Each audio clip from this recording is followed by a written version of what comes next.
오늘 함께 보신 본문으로 새로운 세상, 새로운 사명, 새로운 세상, 새로운 사명이라는 제목으로 잠시 말씀의 은혜를 나누겠습니다. 오늘 본문을 통해서 사도 바울의 사명이 무엇이었는지 그것을 다시 한번 우리가 함께 읽음으로써, 또한 오늘 우리의 사명도 뭐냐, 우리는 어떤 사명을 가지고 사는 존재냐 하는 것을 새롭게 할 수 있기를 바라겠습니다. 여러분, 누군가 나를 지속적으로 오해하고 모함한다, 마음이 어떠십니까? 아마 살다 보면 어찌 오해나 모함 한 번, 두 번 안 받고 살 수가 있겠습니까? 그건 당연한 인간의 연약한 인간들 간의 숙명적인 모습입니다. 나도 마찬가지로 누군가를 오해한 적 많고, 또 나도 오해받은 적이 많습니다. 그냥 그러려니 하고 살아야 될 때도 있지만, 때로는 적극적으로 해명이 필요할 때도 있다. 사도 바울의 경우에도 그렇다.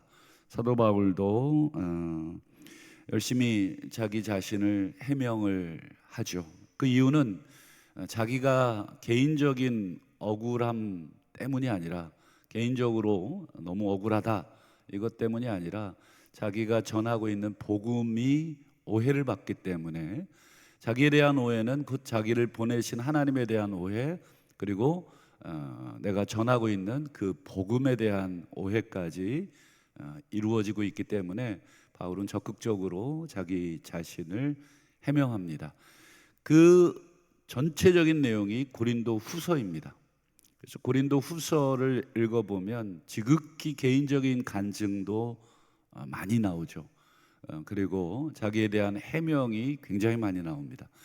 그래서 왜 이렇게 해명을 많이 하나, 도대체 바울이 뭘 얘기하고 싶은가, 이것을 여러분들이 알려면 고린도 교인들과 바울 사이에 엄청난 오해와 또 이 곡해가 있었다 하는 것을 이해하지 않으면, 바울이 도대체 왜 자꾸 이런 말을 하지? 왜 자기 고생하는 얘기하고, 왜 자기가 무슨 일 하고 있는지를 이렇게 얘기하지? 이렇게 오해할 수도 있습니다.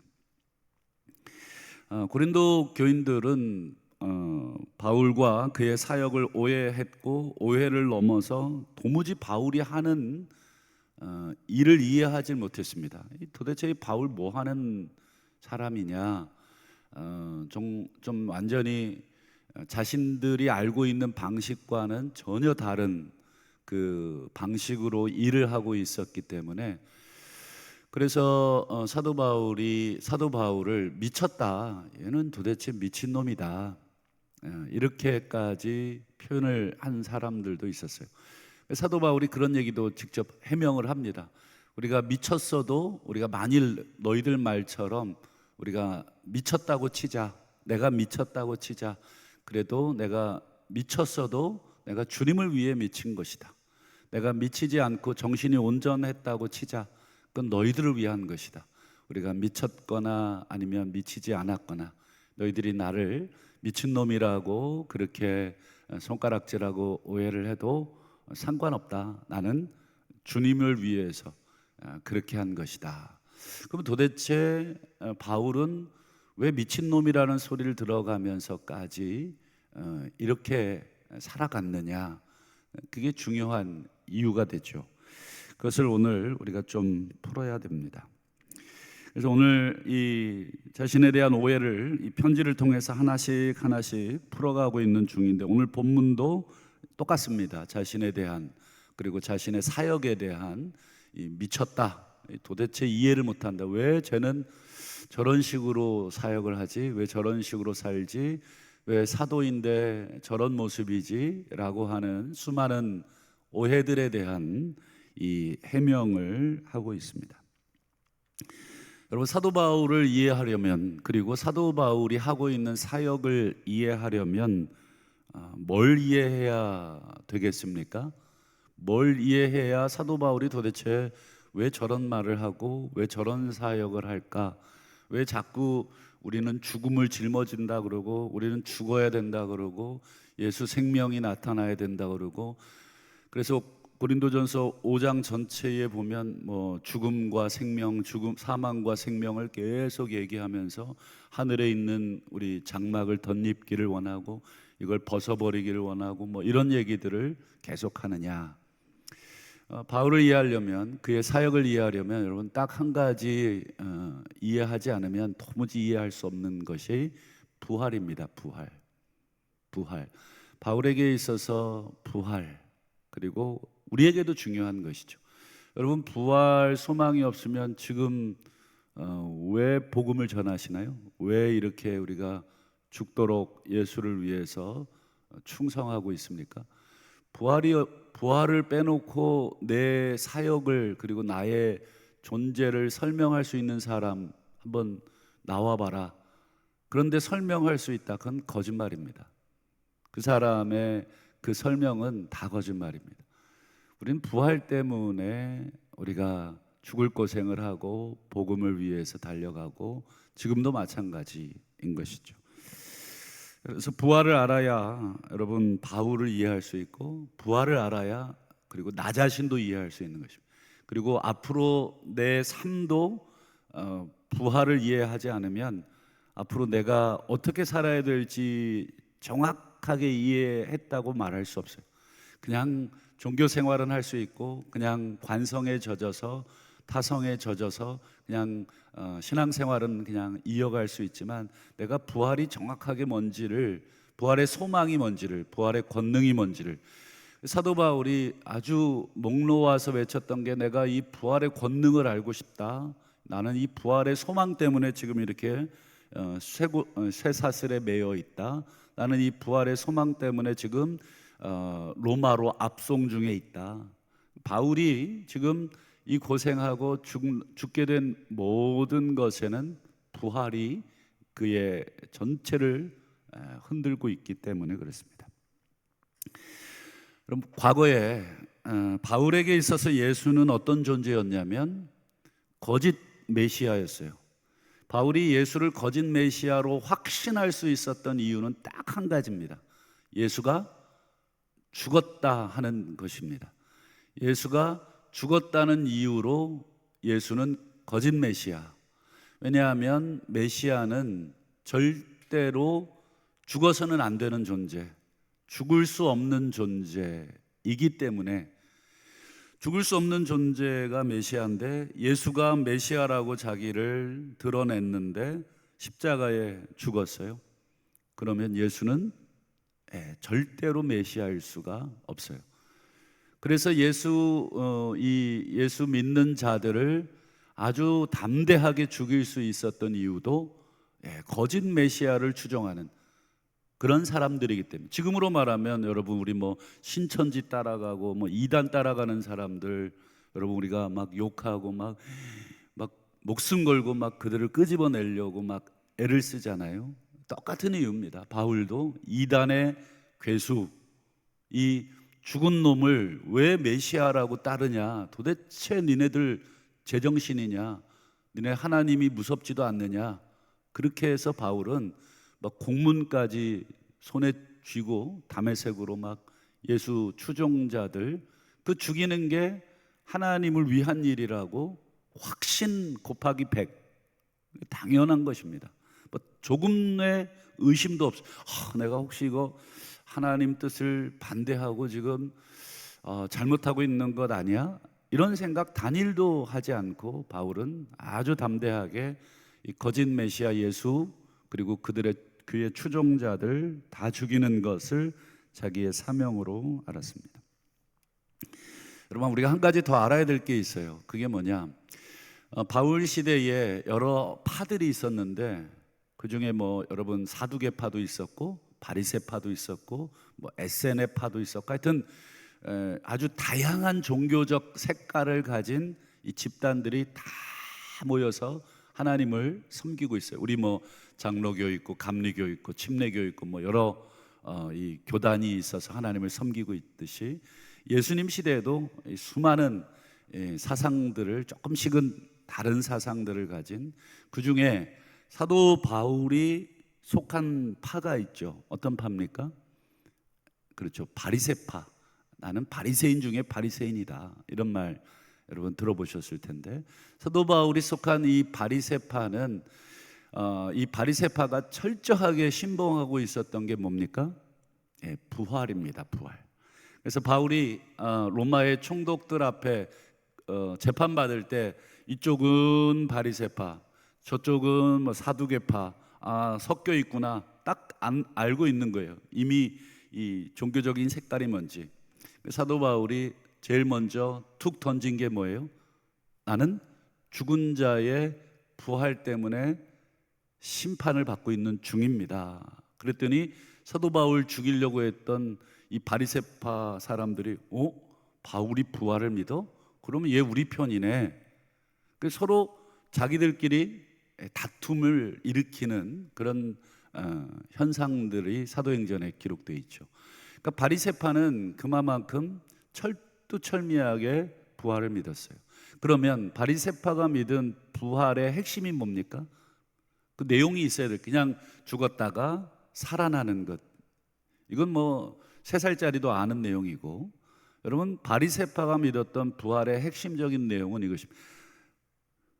하나님이 의인들을 종말에 살려낼 것이다.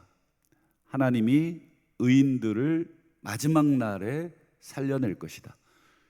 하나님을 위해 죽은 자들이 있잖아요. 하나님을 위해, 지금도 사도 바울이 하나님을 위해 지금 죽기를 각오하고 지금 달려가고 있는 중이고, 자기도 하나님을 위해 죽고 싶었습니다.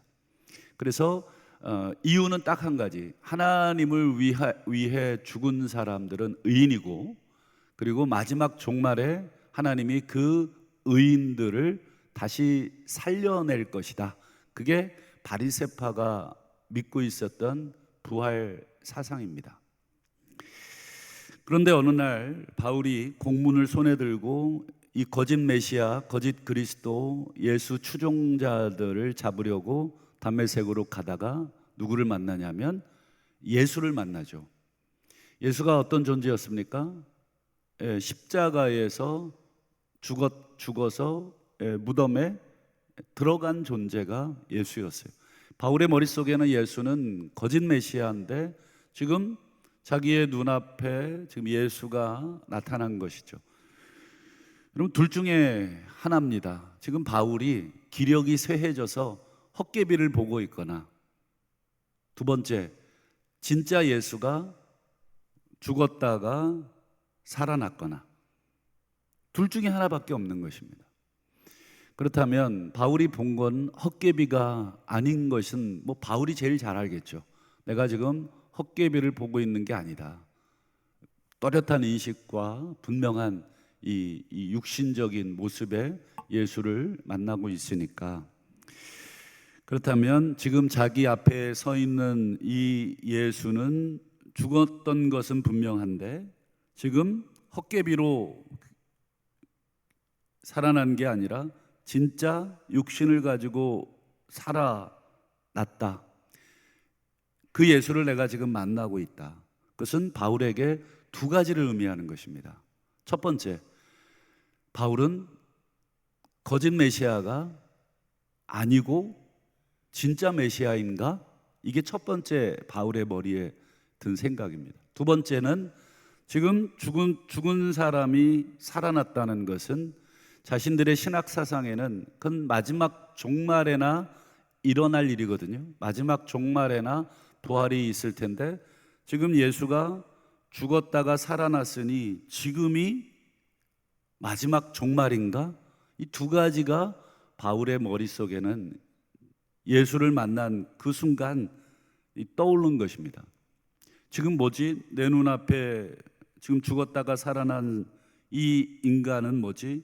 거짓 메시아인 줄 알고 지금 다메섹으로 내가 예수쟁이를 죽이려고 가고 있는데 이 예수가 가짜가 아니었어? 진짜였어? 그리고 지금이 종말이야? 이 두 가지의 사상이 지금 바울의 머릿속을 치게 된 거죠. 여러분, 그래서 사도 바울이 대부분 잘못 알고 있는 것 중에 하나가 다메섹에서 예수 만난 다음에 곧바로 막 예수님이 메시아라고 하는 것을 전했다고 착각하시는데 아닙니다.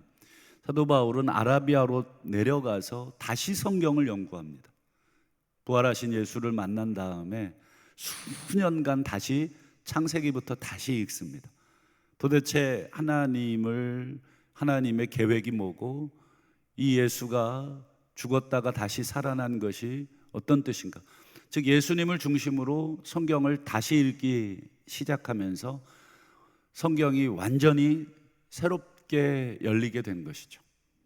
그래서 그리고 확신한 다음에 이제 나가서 예수를 담대하게 전합니다. 여러분 그 기간이 최소 3년 6개월 그리고 그 이상의 기간입니다. 여러분 3년 6개월간의 그 공부를 통해서 다시금 확실하게 예수 중심으로 모든 성경을 다 확인하고 그리고 복음을 전한 것이죠.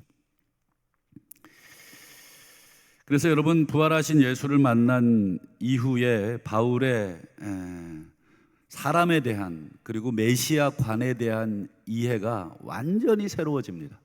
그 내용이 16절인데 한번 보시죠. 16절. 자, 그러므로라고 하는 건 앞에 15절까지의 내용을 결론으로 받는 건데 앞에 15절까지는 부활에 대한 내용을 바울이 설명을 간단하게 했는데 그러므로 우리가 이제부터는 이라는 말, 즉 부활이라고 하는 이 세상이 시작된 이제부터는 어떤 인간도 어떤 사람도 육신을 따라 알지 않는다.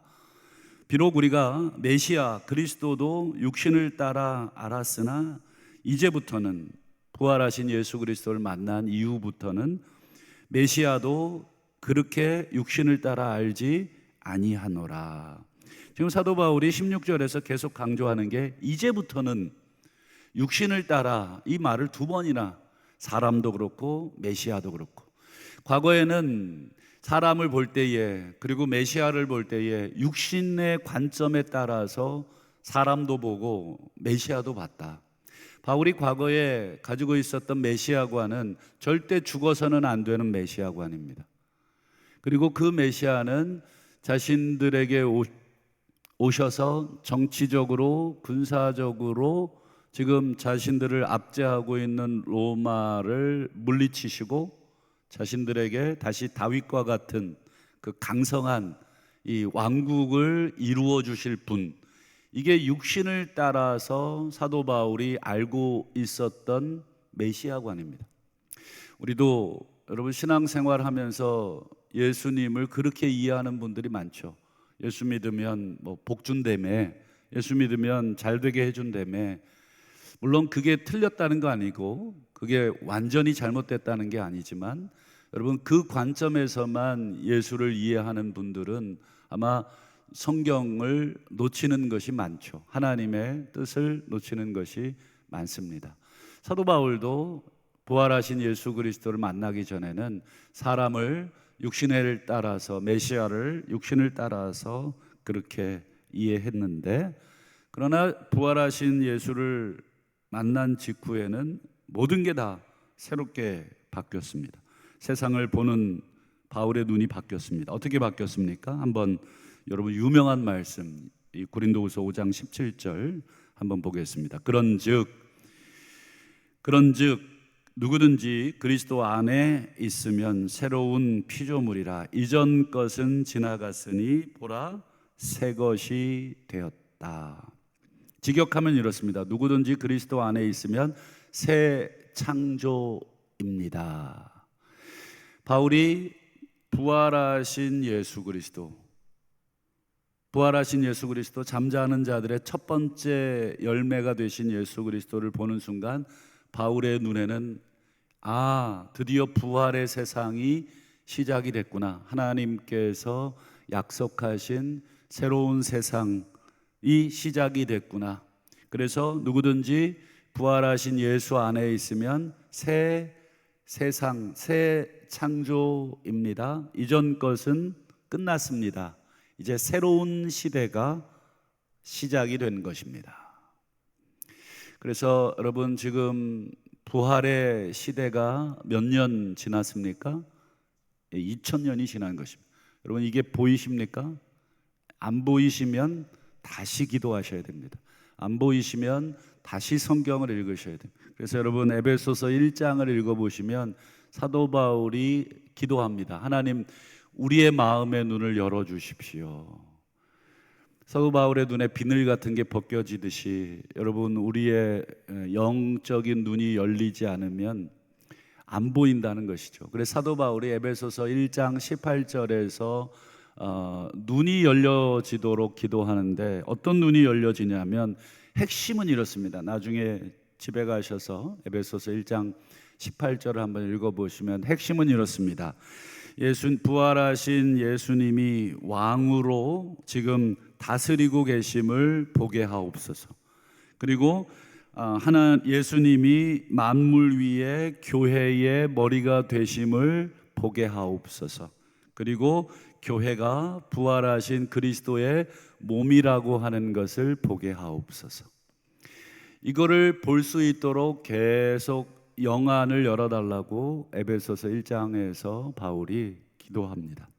한마디로 부활하신 예수님으로 말미암아 새롭게 된 그 세상에서의 왕은 예수님이고 교회는 예수님의 몸으로 예수님을 대신하여 하나님의 부활의 세상을 완성시키고 있는 존재들이라고 하는 것, 우리 개개인 한 사람 한 사람이 교회입니다. 그게 고린도전서 3장 16절에서 그리고 6장에서 사도 바울이 너희가 하나님의 성전이다, 성령이 너희 안에 있다, 하나님이 너희들을 지금 부활의 증인으로 지금 쓰고 계신다, 지금 부활의 세상이 시작됐고 그리고 완성을 향해서 달려간다, 우리는 그 부활을 증거하는 사람들이다 라고 하는 것을 계속 얘기하고 있는 것입니다.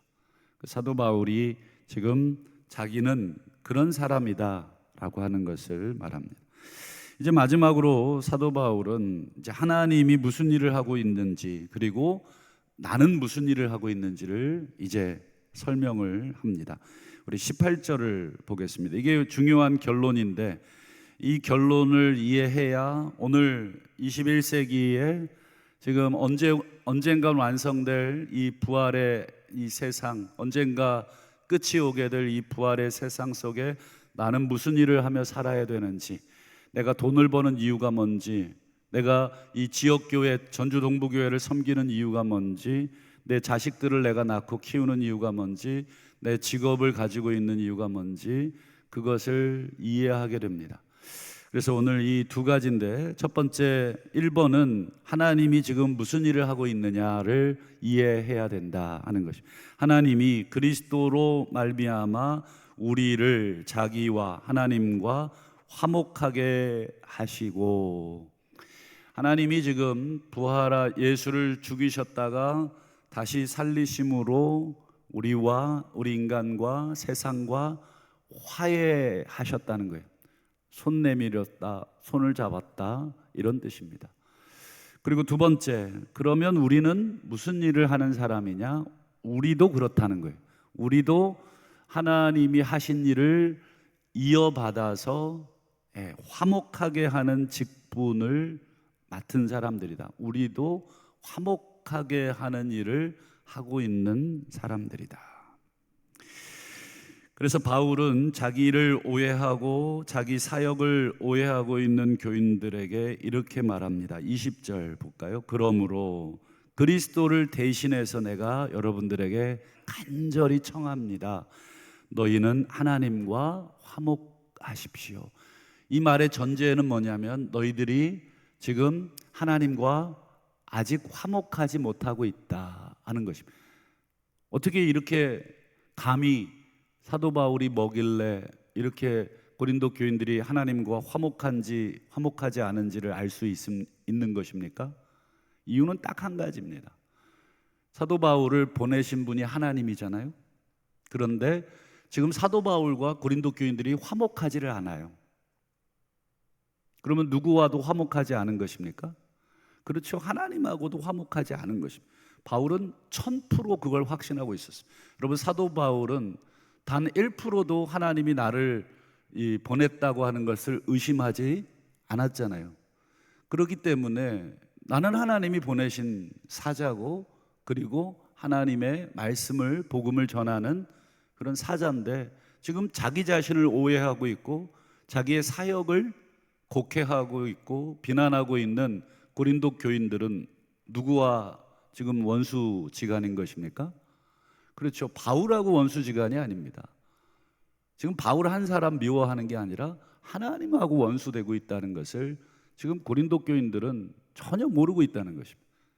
그래서 바울이 사실은 하나님과 화목하라 이런 말을 하고 있는 그 뒤집어진 말에는 뭐예요? 여러분, 나랑 화해하셔야 됩니다. 여러분들을 세운, 여러분들을 교회로 복음을 전한 저와 여러분들이 사이가 좋지 않으면 여러분들은 절대로 하나님과도 사이가 좋은 것이 아닙니다. 제가 여러분들을 향해 마음이 좁아진 게 아니라 여러분들이 나를 향해 마음이 좁아진 것입니다. 여러분, 마음을 넓히셔야 됩니다. 저는 여러분들을 지금도 똑같은 그리스도의 사랑으로 기다리고 있는 중입니다.